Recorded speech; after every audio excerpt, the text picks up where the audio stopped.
हिंदू धर्म में कई देवी देवताओं के वाहन होते हैं, जैसे माँ शेरावाली का वाहन सिंह है, गणेश जी का मूषक, देवी सरस्वती का हंस और भगवान शिव का नंदी। ठीक उसी तरह भगवान विष्णु के वाहन गरुड़ है। हिंदू धर्म में गरुड़ को सभी पक्षियों में सर्वश्रेष्ठ बताया गया है। गरुड़ ऐसा पक्षी है जो आकाश में बहुत ऊंचाई पर उड़कर भी पृथ्वी के छोटे छोटे जीवों पर नजर रख सकता है। गरुड़ सांपों का शत्रु होता है। इस कारण कहा जाता है कि यह विष को खत्म करने वाला अर्थात आतंक को नष्ट करने वाला पक्षी है। ऐसे ही परम शक्तिशाली भगवान विष्णु सबका पालन करने वाले हैं। उनकी नजर प्रत्येक जीव पर होती है। भगवान विष्णु जी के वाहन गरुड़ से सदैव अपनी दृष्टि पैनी बनाए रखने एवं जागरूक बने रहने की प्रेरणा मिलती है। गरुड़ विष्णु जी का वाहन कैसे बने, इसके पीछे एक कहानी है। पौराणिक कथाओं के अनुसार ब्रह्म ऋषि कश्यप की दो पत्नियां थीं। उनका नाम था कद्रू और विंता। दोनों ही सगी बहनें थीं, लेकिन दोनों के बीच बहुत बैर था। एक दिन ब्रह्म ऋषि कश्यप ने अपनी दोनों पत्नियों को अपने पास बुलाया और बोले, मैं तुम दोनों के सेवा कार्य से बहुत प्रसन्न हूँ। तुम दोनों जो भी चाहो मुझसे इच्छित वर मांग सकती हो। ऋषि कश्यप की बात सुनकर दोनों पत्नियां बहुत खुश हो गई। मुझे 1000 तेजस्वी नागपुत्र चाहिए। कद्रू की इच्छा सुनकर विंता से रहा नहीं गया और फिर उसने भी अपनी इच्छा ऋषि कश्यप को बताई। मुझे तो केवल 2 ही पुत्र चाहिए, लेकिन दोनों तेजस्वी, विशाल और बल में कद्रू के पुत्रों से भी श्रेष्ठ हो। ठीक है, तुम दोनों को अपनी अपनी इच्छा के अनुसार वरदान की प्राप्ति होगी। महर्षि कश्यप के दिए हुए आशीर्वाद से कद्रू ने 1000 अंडे दिए, जिससे उसे 1000 नागपुत्र प्राप्त हुए। लेकिन विंता ने जो 2 अंडे दिए थे, उससे बच्चे नहीं निकल रहे थे, जिससे वो निराश रहने लगी। कद्रू के तो बच्चे पैदा भी हो चुके हैं, पर मेरे दोनों अंडे अभी तक नहीं फूटे। मेरे बच्चे होने में इतना समय क्यों लग रहा है? विंता को सब्र होना मुश्किल हो रहा था और एक दिन विंता ने बेसब्री में अपने हाथों से एक अंडा फोड़ ही दिया, जिससे अर्ध विकसित बच्चा निकला। उसका नीचे का आधा शरीर विकसित नहीं हुआ था। उस नवजात शिशु, जिसका नाम बाद में अरुण पड़ा, उसने उस समय गुस्से में अपनी माँ को श्राप दे दिया। माँ, तुम्हारे उतावलेपन के कारण मेरा शरीर अधूरा रह गया, इसलिए अब 500 वर्ष तक तुम उसी सौत की दासी बनकर रहोगी जिससे तुम जलती हो। नहीं नहीं पुत्र, ऐसा मत कहो। मुझसे बहुत बड़ी भूल हो गई। मैंने जिज्ञासा में आकर ऐसा किया। मैं नहीं जानती थी यह सब अनर्थ हो जाएगा। मैंने जो भी किया अनजाने में किया। अपने बेटे के द्वारा दिए गए श्राप से विंता बहुत दुखी हो गई। फिर उस अर्ध विकसित बच्चे को अपनी माँ की यह दशा देखकर उन पर दया आ गई। माँ, मैं तो आपका और पिताजी का आशीर्वाद प्राप्त करके यहाँ से चला जाऊंगा, परंतु आप ध्यान रखना, यदि मेरी तरह अपने दूसरे अंडे को भी फोड़कर उस बच्चे को अंगहीन न किया तो वही आपको इस श्राप से मुक्त कराएगा। लेकिन उसके लिए आपको धैर्य के साथ उसके आने का इंतजार करना होगा। इसके पश्चात अरुण वहाँ से उड़ गए और सूर्यदेव की आराधना करके उन्होंने उनके सारथी का स्थान प्राप्त किया। समय पाकर दूसरा अंडा फूटा और उसमें से एक महान तेजस्वी बालक उत्पन्न हुआ, जिसका नाम गरुड़ रखा गया। गरुड़ दिन प्रतिदिन बड़ा होने लगा और कद्रू के 1000 पुत्रों पर भारी पड़ने लगा। परिणाम स्वरूप विंता और कद्रू के संबंध दिन प्रतिदिन कटु से कटुतर होते गए। फिर एक दिन जब विंता और कद्रू भ्रमण कर रही थी, कद्रू ने मौका देखकर एक चाल खेली। सागर के किनारे दूर खड़े सफेद घोड़े को देखकर उसने विंता से कहा, बता सकती हो विंता, दूर खड़ा वह घोड़ा किस रंग का है? सफेद रंग का। शर्त लगाकर कह सकती हो कि घोड़ा सफेद रंग का है? मुझे तो इसकी पूंछ काले रंग की नजर आ रही है। तुम्हारा विचार गलत है, घोड़ा पूंछ समेत सफेद रंग का है। दोनों में काफी देर तक यही बहस छिड़ी रही। आखिर में कद्रू ने कहा, तो फिर हम दोनों में शर्त हो गई। कल घोड़े को चलाकर देखते हैं। यदि वो संपूर्ण सफेद रंग का हुआ तो मैं हारी, और यदि उसकी पूंछ काली निकली तो मैं जीत जाऊंगी। उस हालत में जो भी हम दोनों में से जीतेगी तो हारने वाली को जीतने वाली की दासी बनना पड़ेगा। बोलो, तुम्हें मंजूर है? मुझे मंजूर है। रात को ही कद्रू ने योजना के अनुसार अपने सर्प पुत्रों को अपने पास बुलाया और बोली, माता, आपने हमें बुलाया? हाँ पुत्र, समय आ गया है इस जगह पर तुम्हारे शासन का। मैंने गरुड़ से तुम्हारी रक्षा का मार्ग ढूंढ लिया है। जैसा जैसा मैं कहती हूँ वैसे वैसे करते जाओ।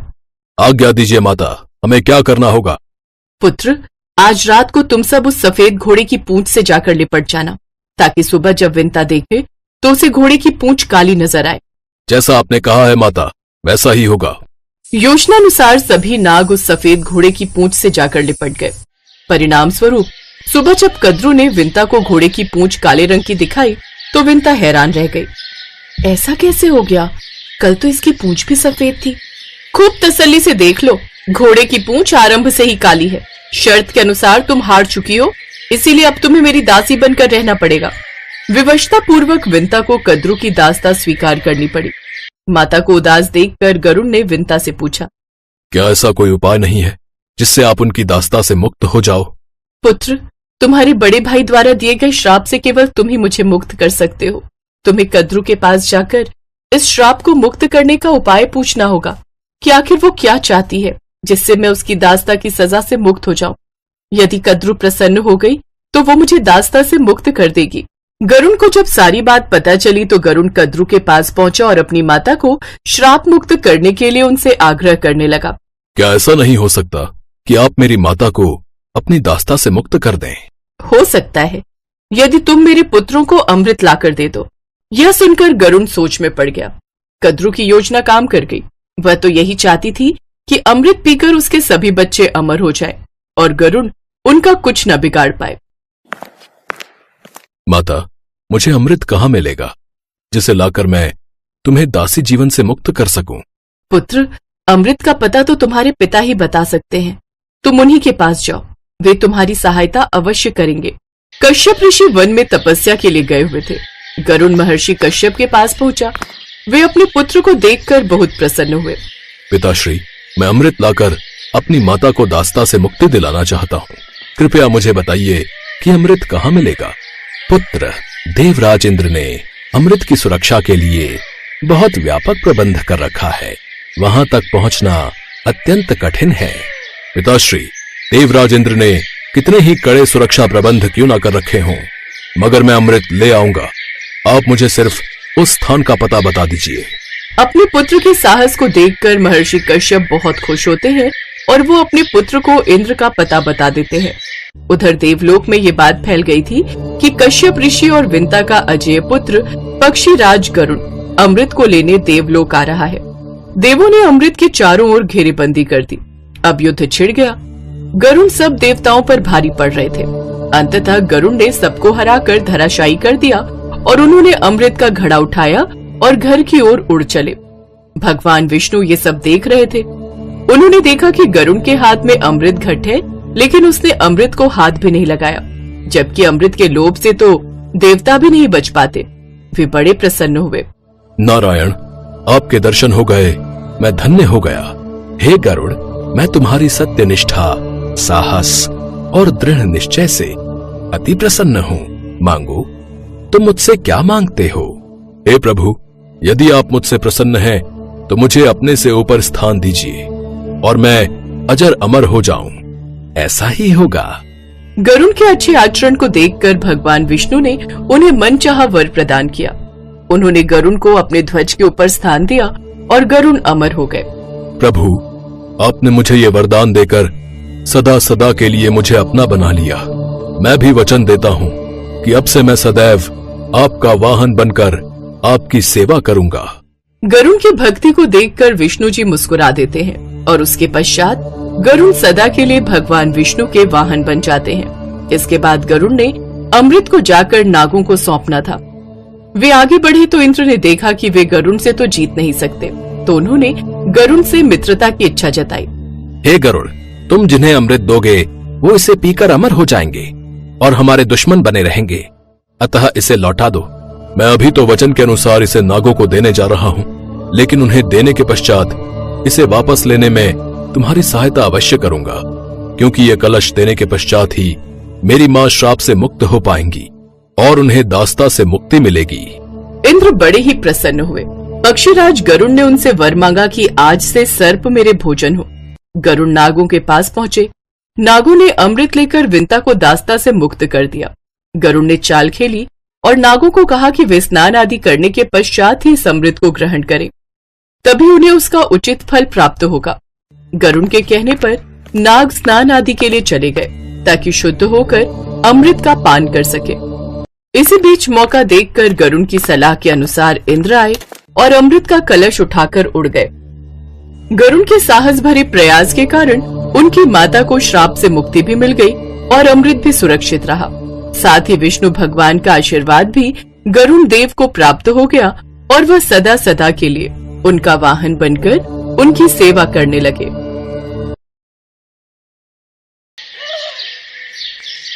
गरुण भगवान के बारे में सभी जानते होंगे। ये भगवान विष्णु के वाहन हैं। विशाल पंखों वाले गरुण भगवान विनायक, वैंतेय, नागांतक, विष्णुरथ, खगेश्वर आदि अनेक नामों से जाने जाते हैं।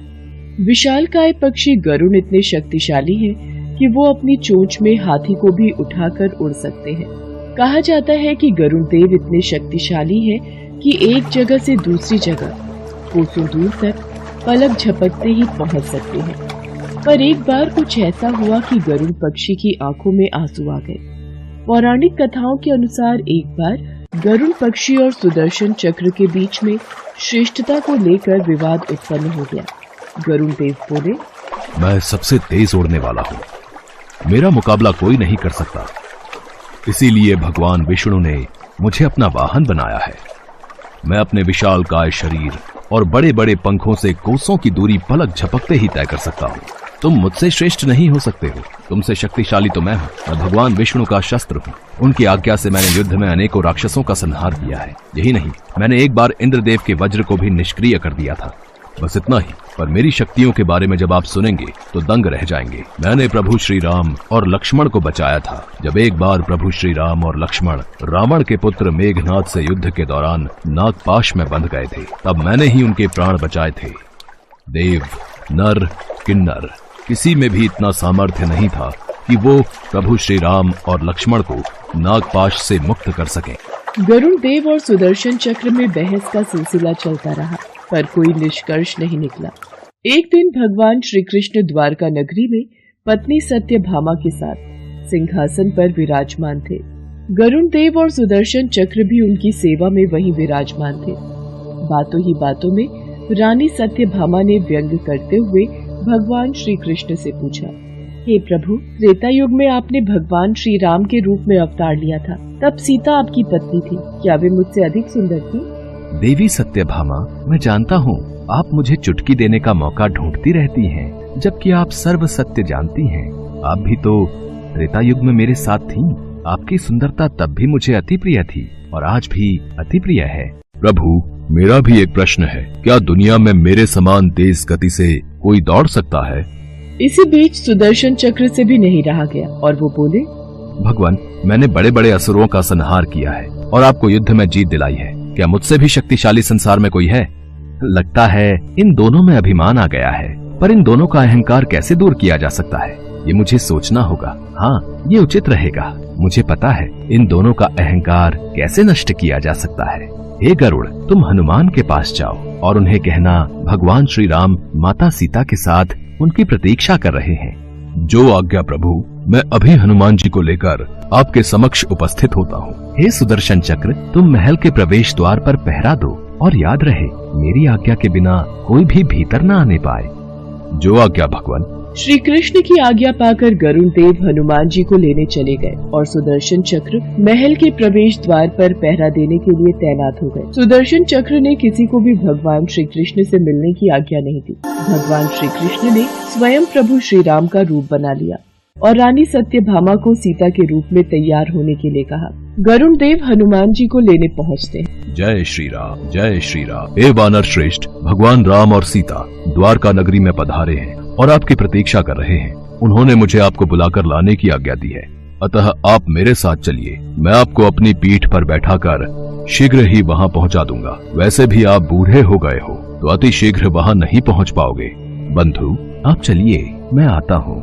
पता नहीं ये इतनी वृद्धावस्था में है, न जाने कब तक द्वारका पहुँचेंगे। वैसे मुझे क्या लेना, मैंने तो अपना काम कर दिया, अब बाकी खुद जाने। मैं भगवान के पास जाता हूँ और उन्हें बता दूंगा कि मैंने उनका संदेश वानर श्रेष्ठ को पहुंचा दिया है। गरुड़ अपना संदेश हनुमान जी को देकर आराम से द्वारका नगरी को उड़ चले। किंतु जब वो द्वारका नगरी के महल में पहुँचे तो वो आश्चर्यचकित रह गए। हनुमान जी तो भगवान के समक्ष पहले से ही बैठे हुए थे और मंद मंद मुस्कुरा रहे थे। ये देखकर गरुण देव का सिर लज्जा से झुक गया। मैंने बजरंग बली की श्रेष्ठता पर संदेह किया। हे प्रभु, मैंने अहंकार के वशीभूत होकर ये क्या कर दिया? पवन पुत्र, तुम बिना आज्ञा के महल में कैसे आए? क्या तुम्हें किसी ने प्रवेश द्वार पर रोका नहीं? हनुमान जी ने भगवान राम को नमन करके अपना मुंह खोला और सुदर्शन चक्र को अपने मुख से बाहर निकाल दिया। हे प्रभु, आपसे मिलने से मुझे कोई नहीं रोक सकता है। इस चक्र ने मुझे रोकने का कुछ प्रयास किया था। हे वानर श्रेष्ठ, आप महल के भीतर नहीं जा सकते। प्रभु की आज्ञा है कि किसी को भी उनकी आज्ञा के बिना महल में नहीं जाने दिया जाए। मुझे प्रभु श्री राम से मिलने से कोई नहीं रोक सकता। सामने से हट जाओ। हे वानर श्रेष्ठ, ऐसा साहस कदापि न करो।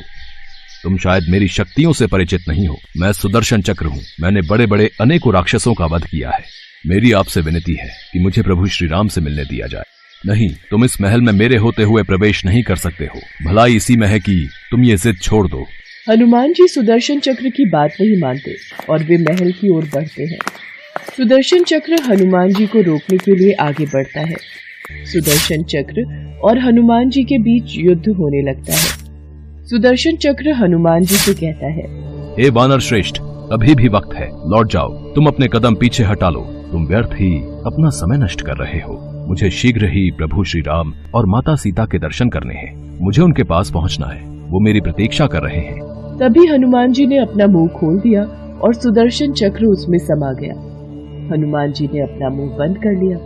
मेरे पास और कोई रास्ता नहीं था प्रभु, इसीलिए सुदर्शन चक्र को मुंह में रखकर मैं आपसे मिलने आ गया। मुझे माफ कर दीजिए प्रभु। हे प्रभु, आपको तो मैं कृष्ण रूप में भी पहचानता हूँ और मैं ये भी जानता हूँ कि आप ही मेरे प्रभु श्री राम हैं।